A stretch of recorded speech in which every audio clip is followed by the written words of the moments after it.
Okay, hello everyone. My name is Michael Rubloff, and I'm here with a very special guest named Jonathan Stevens. And this is going to be our very first webinar about radiance field-based technologies, where we're going to start to take a look at what radiance fields do, what they are, and why you should be paying attention to them. So, yeah, Jonathan, thank you so much for joining today on the webinar. Yeah, thanks for having me. Looking forward to deep diving in some of these aspects for everyone. Yeah, same here. So just taking a look through what the agenda will be today, we just kind of said hi. We are a new association called Arc 3D that's going to be looking into and evangelizing some of the world of lifelike 3D through various representations like radiance fields. So with that in mind, we can kind of move on to the very next thing, which is, of course, what are radiance fields? So in the beginning, there was 2D, and I have here just a normal 2D image that I took with my phone.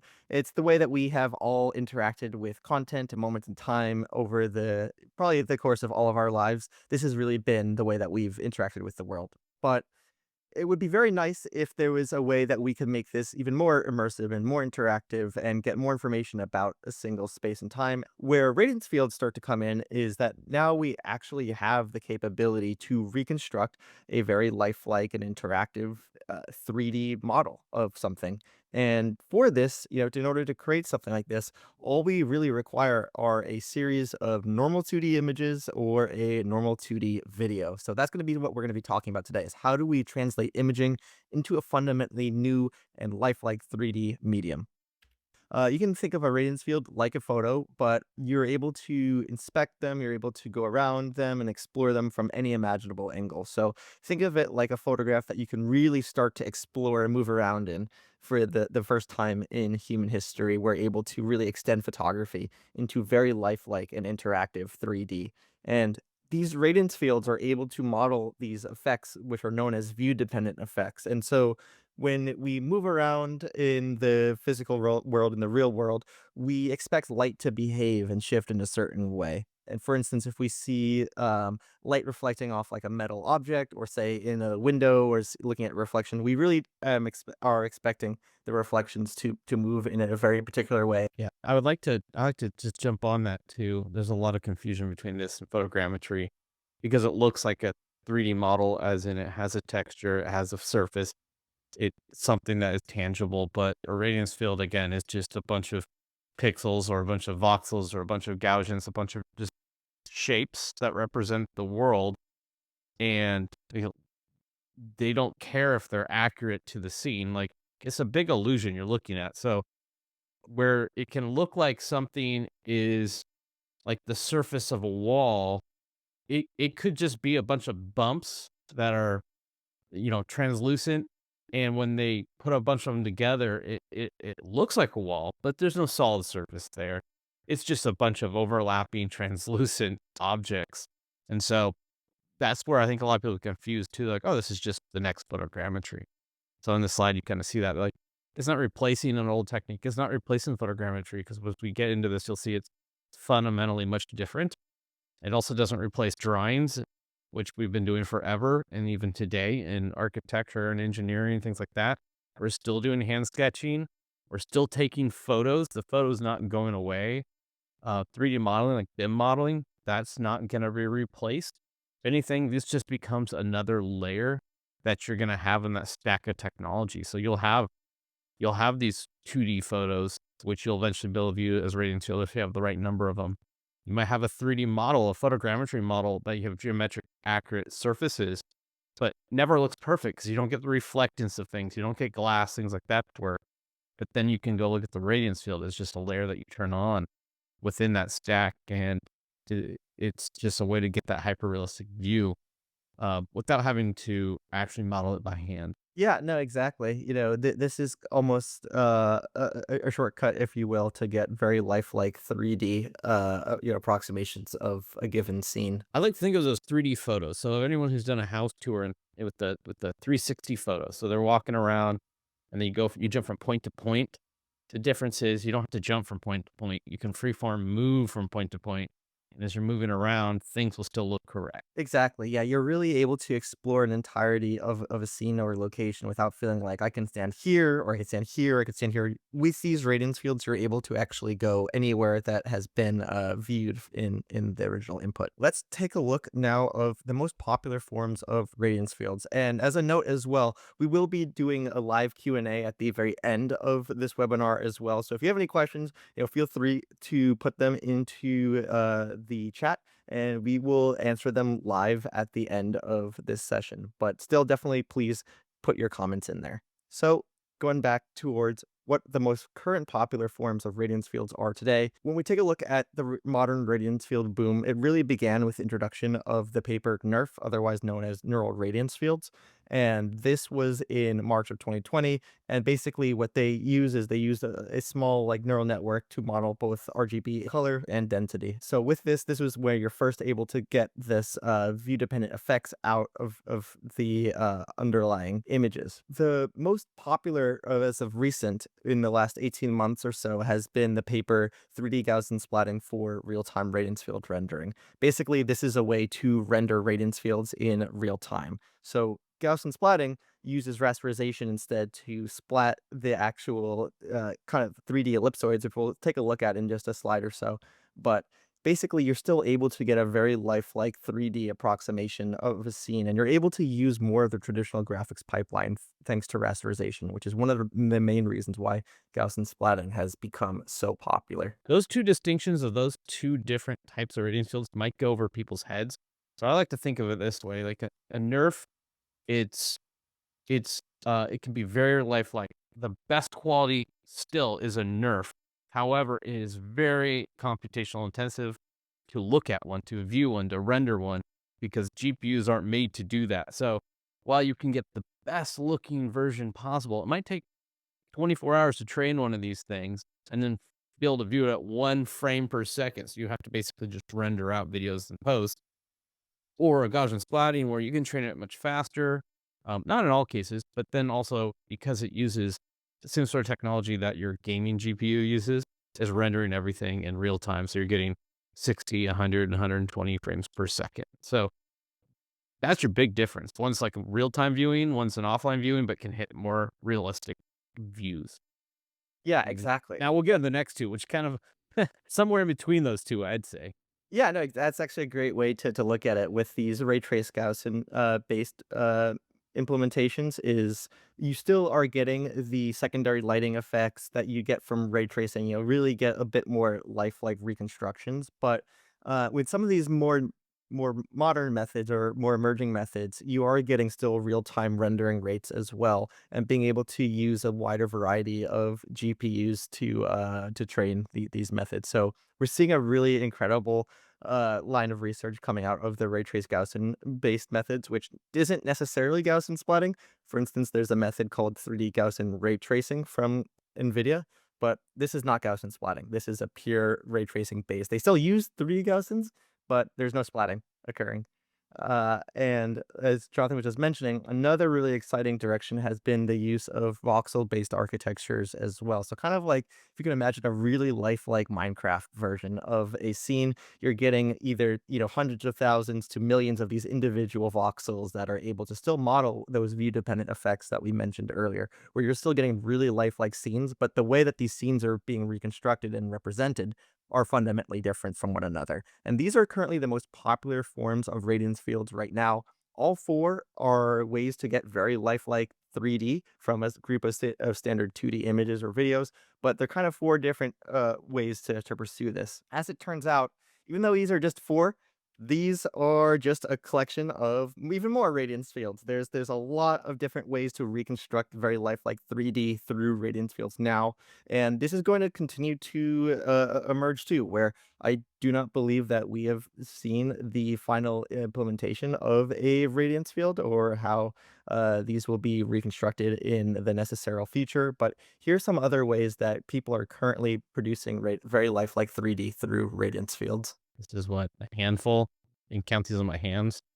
So they're coming out with, I don't know, 100 papers a conference right now on different versions. Some are all based on the same sort of technology, but are solving smaller problems, solving for light scattering in water, solving for moving moving objects from like if you're in like a if you're in like a the they call it the wild, you're out, let's say you're capturing imagery of people walking through a downtown urban environment, but you want to capture the scene without the people, solving for problems like that, using all these different types of methods. So these are like I would say like the core foundational types of Gaussian splats. And then there's I don't know, infinite variants that are coming out with nowadays on solving problems using these core technologies and then solving for those edge cases. Yeah, exactly. And so we're going to see even stronger representations emerge over time. And like Jonathan was just mentioning, some of these methods do just incredible things. We're not going to go too deep into these ones, but I just want to really set that foundation is that radiance fields are a much larger umbrella than just either NeRFs or Gaussians. And they're not just like self-contained things too, whereby there are a lot of ways that we're currently figuring out how to represent very lifelike 3D right now. Mhm. That's why we like to say radiance fields and not 3D Gaussian splatting because that's just one of many and not always the best option for what you're trying to solve. Why exactly do radiance fields make a difference for people? And it's because they are lowering the barrier to entry for pretty much anyone who has a camera. So radiance fields can be reconstructed by any single camera. As long as a camera is capable of creating a still 2D image, it can create the data necessary to reconstruct a radiance field. So the barrier to entry for this is very, very low, whereby you're not needing to have a specific or proprietary camera system. You're not needing to use LiDAR or anything like this. Even though there are radiance field methods that will work with these in tandem with these systems, in order to create a base radiance field, you do not need any specific or fancy camera gear. And again, this can range anything from your smartphone to a DSLR, mirrorless camera, an IMAX camera, a film camera. Anything that can create a still image can reconstruct, can be used to reconstruct a radiance field. And another reason why this technology has been so transformative for people is that it has very efficient processing time now through different methods like 3D Gaussian splatting, for instance, where we can really begin to scale these technology efficiently across either single, consumer grade GPUs going all the way up through enterprise grade solutions and larger training clusters as well. So we're starting to see an actual scalable foundation to be put into place for this technology. One of my favorite parts of this technology is that if you already have a lot of photogrammetry data that you've captured, it's not like you need to just throw this data out and start over from the beginning. In fact, quite a lot of the data that you probably already have can be just reprocessed with one of these Radiance field pipelines, and you will, in all likelihood, be able to get very lifelike 3D out of what you already have. So for me, this is a really great advantage and something that is super exciting, where we already have the data that's necessary to really upscale the information that we need to pull in about the physical world. I've seen a lot more projects too where you're able to if you have a photogrammetry data set, like with a drone or something where you have a geo-reference to your camera poses so you know where they are in 3D space. This is a good example of this tower. Like whoever captured that tower most likely has a bunch of GPS coordinate data. And so a lot of the newer projects are preserving that data. So it used to be the earlier projects, everything was kind of relative. So it didn't care where it was on the earth. It didn't care the dimensions. So now it preserves all that. So now you're able to then put that visual on an existing photogrammetry data set and everything's already aligned and you're not having to then do a bunch of manual things, which is really exciting. And again, talking about oh, it's another layer. They're making it easier to layer this in using different tools and the data is already coming aligned with your past experiments. But yeah, and there's nothing that is preventing you to run both of these methods in tandem from one another. So while radiance fields are not photogrammetry, they are still able to be used in tandem with them. There's nothing that would necessarily stop you from using one or the other together. So I'm going to break down kind of more of how these are made or what's behind the curtain. So we talk about this technology, we show these pretty visuals, but I find that often if I explain how they come to be, you'll much better understand then how to create one yourself, but also then actually what the heck we're looking at. So this is probably one of the more, I don't know, uh, scientific visuals I'll have for this. The rest are pretty easy to digest. But I picked 3D Gaussian splatting because that's the most popular form of a radiance field right now. for you to understand. Know that, let's say, example, 3D convex splatting is a different version. Instead of using this 3D ellipsoid, they just use a convex shape. So it could be, like a five-pointed pentagon. It could be a square. It could be all these different shapes. But essentially, you end up with, for 3D Gaussian splatting to make one of these scenes, you end up with a bunch of these ellipsoids. So you have this, it looks like a football. That one is pretty well shaped, but they can be really long and skinny. They can be more round. As long as it's an ellipsoid shape, um, we're using just millions of those to represent a scene, and then each one will have what's called a Gaussian, like a Gaussian distribution of density. So in the center, when you look at the radiance of these, it'll be like super bright, super heavy color. But on the edges, it kind of feathers out to completely transparent. And so you get these cool effects where it's the centroid of these makes up the appearance, and they feather out, and that way you're able to layer these in different ways. And then they have what's called view dependent color. So Michael talked about this. Basically, we're just saying that's not a very good representation, that picture. But what it's trying to tell you is, if I look at this ellipsoid, let's say the one on the far left, it's this blue wire frame. But imagine if you look at it from the right side as opposed to the left side, it goes from blue to red or green. That's because in real life, let's say you look at, a mirror is the classic example. You look at a mirror. If you were to point at an exact point on your mirror and then move your head a little bit, that point on that mirror will look different. It'll be a different color. That's because it's reflecting different light off that point in the mirror based off of what viewpoint you're looking at it. And that's everything. You look at your desk or a wall. As you move, light might be bouncing off that wall differently or off your desk, and it'll change its color, it'll look brighter, darker, things like that. And so they're able to mimic that in the scene by changing, as you change the angle you look at it, it'll change the color and appearance of it. So how they're made is on the left here, you have a collection of images. So just like photogrammetry, you needing called a sparse set of images. You end up with maybe tens or hundreds or sometimes thousands of of images to make up a scene, and they have to have some overlap. So kind of like photogrammetry as well, we need to be able to figure out where they belong in 3D space, and then you need a point cloud. So on the right side, we kind of have these little, it's hard to tell, it's these like spiral pattern. That's where the images were taken, and then these points is basically points on the surface. And so we need these two things to start creating a scene. Um, because the points give us kind of like a starting. So you take those points and they become the first points that represent these different objects. So I had a telecom tower, and at the start, we're going to start training. It's going to loop through all these images, and it's going to take these points and it's going to stretch them, and it's going to duplicate them, and it's going to prune ones that don't belong where they're supposed to be, and it'll start to mimic the shape. So this is showing like from one iteration to 10 iterations. As you go through these images, it's able to take these points, and they're really 3D ellipsoids, and try to match the appearance of the scene. So if we go to the next slide, I'll show you what that looks like in real life. So 100 iterations in, we have 214,000 Gaussians. That's actually, I think, the number of points in that point cloud. And you can see on the right, I took away all the like opacity appearance. So you just see what the pure Gaussians look like. Some look like big balls. Some will be more stretched out as we get more training going on.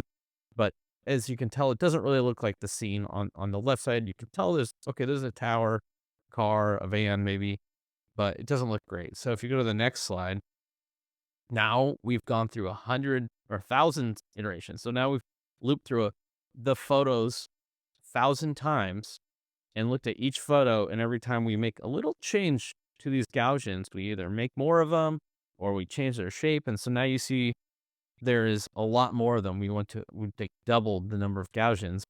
And some, again, are more stretched out. You can see the background, some are more round, some are less, um, more spiky looking. And we're starting to mimic that appearance. And pretty quickly, we already can tell, okay, this is a tower, but the fine details are still pretty fuzzy. So the next slide, we're going to go to 3,000. So now we're at 2.6 million Gaussians. So tons and tons of shapes to make up the scene, because it is a complex scene. You got bushes and small details, a fence, things like that.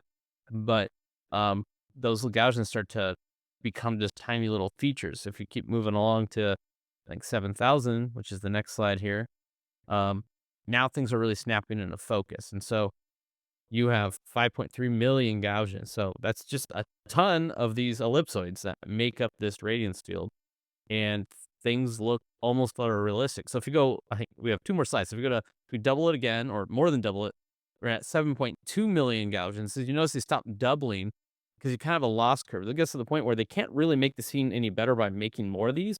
They just start optimizing them and making them better and better as they loop through these images. And so now it's almost photorealistic. So if you go to the last slide here, but we have one more slide here. If you look at this last slide, it has 30,000 iterations, and it pretty much looks lifelike. There's not much left to, to optimize here, and that's typically where these processing uh, pipelines stop, is at 30,000. So what you're looking at here is not a point cloud. You're not looking at a photo. You're looking at just millions of these Gaussians that have that appearance of when they're round and spiky and they're overlapped, they just look like real life.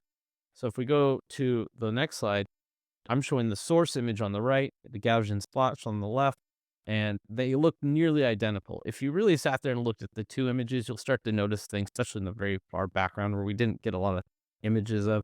Things might not look the same, but it ends up looking lifelike. And if you go to the next slide, I show it in 3D. So now it's moving around the result. You can see that even the ground around that looks lifelike, and it's a phenomenal result you get from that. And that, I think, on a normal gaming PC, you're gonna take like 30 minutes to an hour to process these results to get something of this quality. So you're not looking at days of processing like photogrammetry can take, and you get this lifelike result. So Yeah. that's kind of how they're made. That's the sausage behind it all. The sausage making behind it all. It's it it might be complicated, but really all it is taking these Gaussians and trying to mimic the scene. And if you use NeRF, or you're using all these different versions that we showed you of voxel-based rasterizations, it's just using different primitives, different shapes to do different shapes to optimize the same scene. Exactly, and we can get a sense too as, the, like, thin structures, that we can see here visualized, like, pretty cleanly, whereas, like, there might be some struggling with, an output like this with more traditional technologies like photogrammetry. The Mm. radiant field representations don't really suffer from these, I guess, bottlenecks that we might find in other technologies. Yeah, I'd say the biggest problem with doing round shapes with photogrammetry is that everything's represented in a set of triangles. So to come up with a round shape with a triangle, you just have to have more and more and more triangles, and that's not ideal. And then also for all these thin structures, it's just not, like, think the wiring, it's not able to even represent those at all. So in photogrammetry result, a lot of those details just won't even exist. Yeah, and so kind of speaking of triangles, Jonathan, do you wanna give, like, a quick overview on where all the triangles and meshes are with these outputs? Oh, As yeah, there is no mesh in this result. There is never. So what we're looking at is those Gaussians, and then they're just rendering them to a 2D picture on your screen, and as you move, it's rendering those so fast it looks 3D. There's no mesh behind this. That's to turn off all the view dependent effects. It would just look like, again, a bunch of orbs. There's no solid surfaces. Um, and it's really just a bunch of points, and then each point is described by what's called like a covariance. So it's just saying how, like, fat and long and wide each one of these are, and then it would have the view dependent information and the opacity. So it's just like all these pixels with this information saying, here's how to render it, and it does that really fast. Yeah, and so that's definitely one giant change from this previous technology whereby we are no longer producing, or at least natively, meshes or being able to pull out this like surface geometry. So it's definitely a pretty big paradigm shift in this way. But one of the advantages is that we are able to reconstruct very lifelike 3D from it. So yeah, so as I mentioned a little bit earlier, any camera is capable of creating the data necessary to reconstruct a radiance field. So that could mean your smartphone, it could mean a drone, it could mean a DSLR or mirrorless system, and it can also work with 360 camera data as well. So there's some platforms that make it really easy to kind of drag and drop your 360 camera data right into it, and it will handle a lot of that work up front for you. One very important thing when it comes to capturing the data, just like as you would in photography, your lens is very important to this use, and you will see dramatically higher success rates with a wide angle lens. I definitely recommend staying somewhere between 10 to 20 millimeters, and you want to really be able to have like a prime or fixed lens without a zoom. That will make things just a bit easier. If you do have a zoom lens, as that says here, you might want to just like tape it down just so that it doesn't shift at all, because you really don't want any zooming when you're going to be reconstructing this data. So I would definitely take a look at wide angle. Yeah, I would on top of that. So prime gives you, the sharpest imagery possible. And then also those variable length lenses, if you do manage to change your zoom length, specifically if let's say you're capturing with a video, because you can take a photo or you can take a video, but if you change that your lens length while you're taking a video, it doesn't write that down in the metadata of each frame of the video. And so if you were to then extract images to make a scene, it's not gonna work. It's just gonna break down. So you really need to tape down that lens focus ring there, and you're making sure you're not zooming in and out. Yeah, and just to expand on one thing too, with these wider focal length lenses, it's nice to have a very deep depth of field too. So if you can imagine having like a very wide angle lens where that focus is a lot deeper just naturally, whereas compared if you had like a telephoto lens, where if you're using things with a really wide open aperture, for instance, and you have a lot of nice bokeh in the background, these radiance fields will model that, and it unless you're really trying to focus on a very particular section or object, it really won't aid you at all. It actually will detract it in a pretty major way. So it's best to leave it with a really deep depth of field and very, very sharp images. Shutter speed is by far the most important setting when it comes to creating the data necessary for a radiance field reconstruction. So the more you can really freeze a moment in time, the better your reconstruction will more than likely turn out. Yeah, I would like to add, so when I was showing how these are made, each iteration is looking at a single photo and is trying to optimize your Gaussians or your radiance field to mimic that photo from that specific viewpoint. So if you give it a blurry image or parts of the image is blurry in the background because of your bokeh, it's going to say, that's what it's supposed to look like from this part of the scene. So it's going to purposefully make your output look blurry because that's what you're telling is the ground truth. It is the source. So having sharp images of the whole scene definitely make a huge difference. I cannot stress that enough.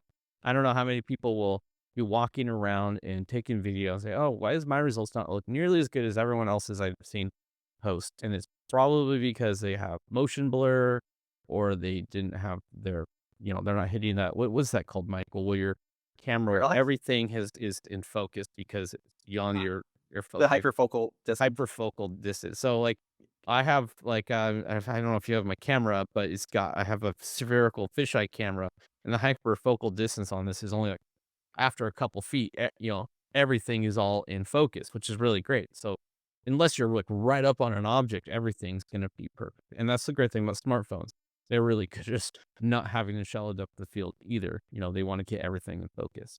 Yeah, exactly. So the TLDR is that sharp images equals better reconstruction. So, and the other takeaway is any camera can reconstruct a radiance field. So, you don't have to go too far down the rabbit hole on that, but just kind of know, really your options are pretty open to what you already have on you.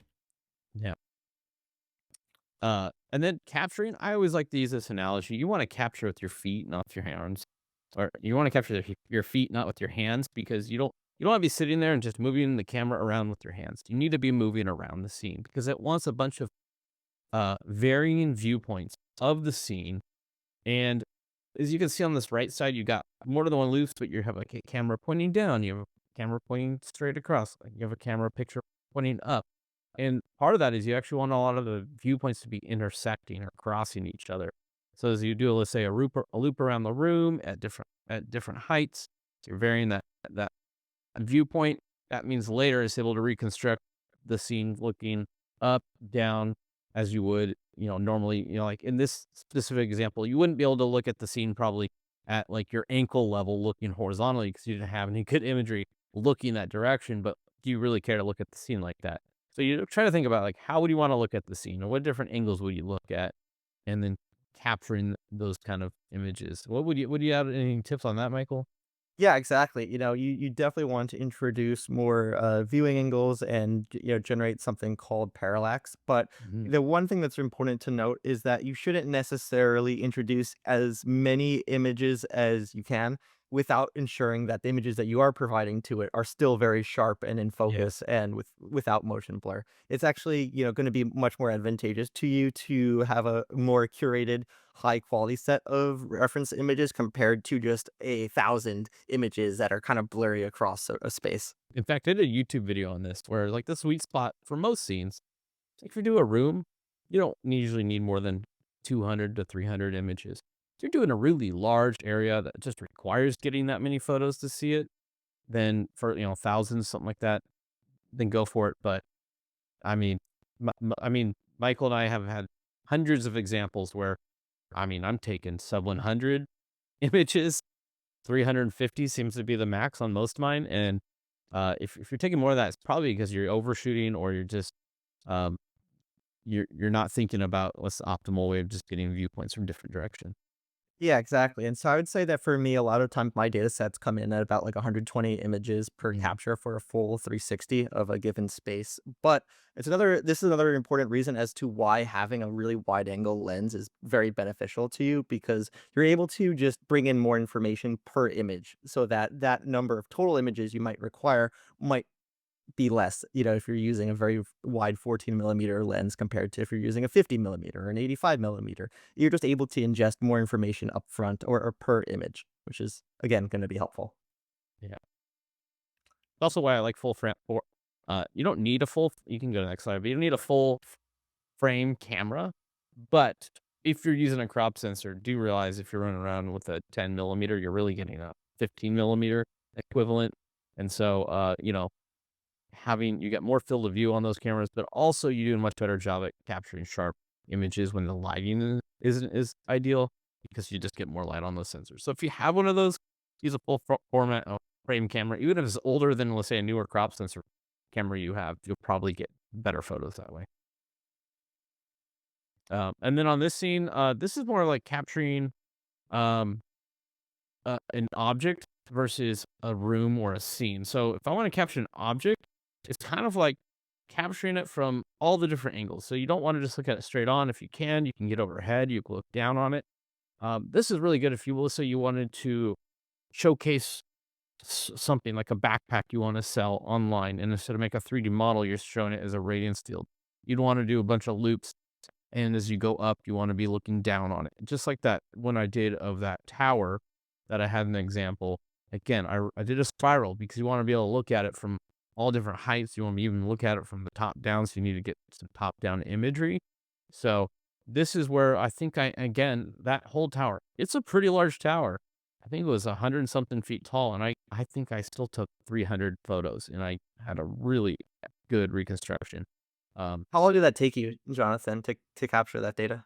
Minutes. It was with a Mavic 3 Enterprise, and it was taking photo stills, and as it was moving, it wasn't moving too fast, but I think maybe 5 minutes to capture that thing, and it was automated, so it was an automated capture mode, so everything was all smooth, and then I had down pitched the camera about 35 degrees, so I got all the ground around it as well as the other context to where it is. If you're looking straight across and that's all you have, all your context is like the hills, not the actual ground around it.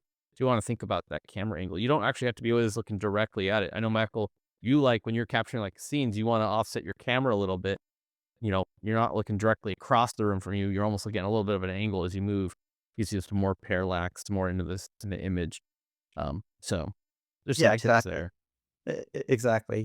Being able to pair very sharp shutter speeds with general parallax, which is this effect that you're getting with this box of apples here on the left, will really go a long way to getting you a very strong reconstruction. But as Jonathan was just showing, we do not actually need a lot of time to go out and capture these data sets. This is not something where it's going to take a drone pilot several hours to go fly around and capture and go very slowly and make sure everything is exactly perfect. This is something that can really be automated and done in a pretty efficient manner. So it's an exciting direction forwards for really being able to document the world around us.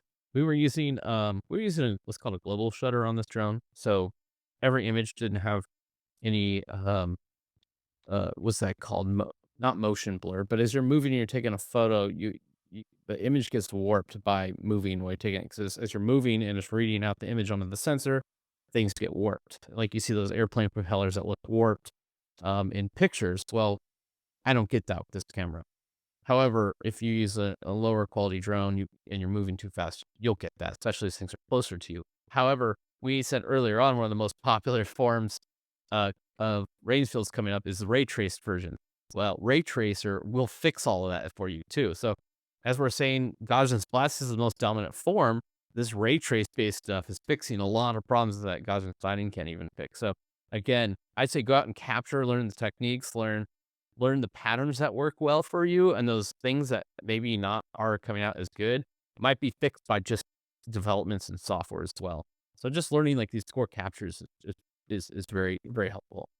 Yeah, it's very fortunate that the data that you already have captured will be able to be reconstructed by these future methods. And as long as you have the data in place, you're able to just continually upgrade and reconstruct them and really be able to get the best of the current state of the art. So this is why it's really nice how flexible this technology is, because it's not like we're saying this will only apply for right now, but in the future it won't be valuable. As long as you continue to have these 2D images or video, you're going to be able to continue to reconstruct them into increasingly more lifelike 3D.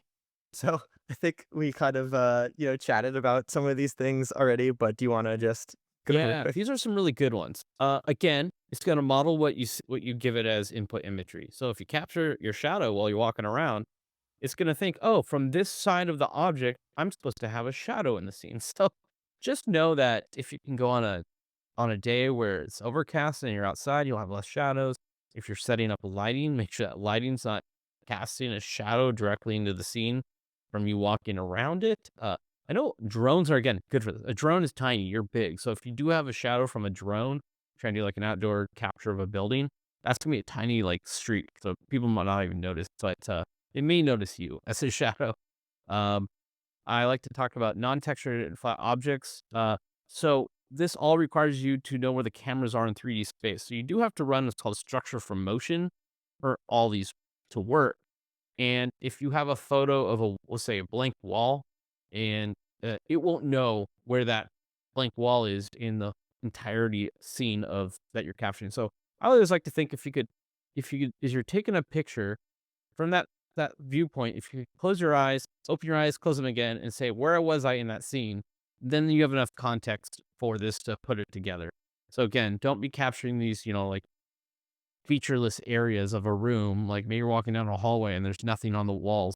It's not going to work. That's one of the one things that's going to be hard. There is things you can use called like a slam scanner that I think X Grids has one. There's a 3D Maker Pro, something like that has another one. There's more and more coming out of these slam scanners that could get away with that. But if you're just using a camera, you're gonna want something visually unique in each photo. You want overlap. So I always say like shoot with your feet. Well, take just a couple steps, take another photo. Take a few more steps, take another photo. You're not gonna want to take a photo and then walk 10 feet over and take another photo because you're not gonna have enough overlap between each image. So that's just something to think about. I don't actually think, oh, I need 70% and I'm gonna be looking in my picture. Just know that you want to take a few steps and not move too far before you take another photo. Um, then shiny transparent objects, those are normally bad for photogrammetry. So if you're coming from photogrammetry, that's a no-no. For radiance fields, for NeRFs, that's a yes, yes, yes. They're going to turn out great. So know that if you have a car with windows you can see through, you're going to get all that, translucent effect, which is really cool. Um, and then shoot wide. So we've kind of talked about this. Always shoot wide. I had the Apple crate example where the loops were really close in. In reality, you actually want to be kind of further out because unless you're just trying to reconstruct that one object, if you're further out, you can take less images, but you got more context to the scene because people usually want to see not just the object you're getting, you want to see everything. So pick wide angle lens, shoot wide, get it all in one shot, in less shots that way. Yeah, and I think one thing too, when we mentioned these like SLAM scanners, for instance, a lot of the principles still hold up with those devices too. Where if you have like say an XGrids scanner, you're not going to want to like wave around it really fast or move or run through a scene because you're still going to require it to have very sharp still images from its camera data. So even with these systems, it's very important to just introduce both very sharp images and some level of parallax in the scene. So those are kind of like universal principles, I would say, that are regardless of if you're using a normal imaging, a camera system, or if you're going to be using one of these SLAM-based devices, you're really want to adhere to these two principles to get a stronger reconstruction fidelity from it. I had these freeform tips as well. So again, these are just some general tips. So I showed you a room, showed you an object. If you just want to go out and do anything, if you just do these kind of capture patterns, one's called, these are actual n- names from filmmaking. So if you're a camera operator, trucking means you're just moving down the scene in a straight path. So you're going to be taking a bunch of parallax images as you move along. That's a great way to capture something. You want to arc around objects, so walk circles around objects. Pedestal, it means you're just moving straight up and down. So just think of trucking, but vertically. And same with booming. You're moving up while you're pitching the camera down, or vice versa. So if you kind of stick to these kind of four motions, you can go wherever you want because the data will always have a lot of parallax and always connect. So just never stand in one place and just move the camera around. You always want to be moving around. Yeah, and really creating these arcs are super important as well. It really does help translate. That was not why we called it Arc 3D at first, but now that like I see this slide, it actually is like a pretty nice coincidence because it really does make a very large difference for reconstruction fidelity if you're introducing that motion to your capture method. I'd tell people to walk in loops, come back to where you started, do a circle, do a different type of circle. Over time, you'll end up with a bunch of overlapping imagery, and it'll look really good in the end. Yeah, so I has here do's and don'ts. So I do see this where people say, "Oh, I tried capturing a room, and didn't work." Well, they stood in the middle and they moved in a full 360. It's called a panning motion. That's not going to work because you need that parallax. You need viewpoints that intersect. So just never stand in one place and pan and tilt your camera. Simple as that. Not much to go over here, but I see it all the time. Enough for me to want to point it out. And then here's one last thing. I call it I call this the virtual camera safe area. So after the fact, I want to go render one of these scenes. As you can see in the left here, I'm looking straight down on this scene, and things look it just falls apart because I didn't take any images from looking straight down. If I look straight across, everything looks really good and sharp. Well, that's the same with how you capture. So some people say, "How do I capture an entire scene?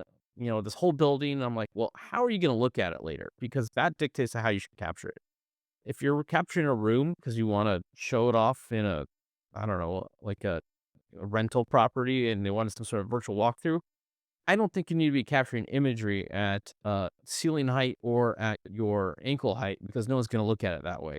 However, it's good to get a bunch of different varying angles around, where you wanna look at the scene from.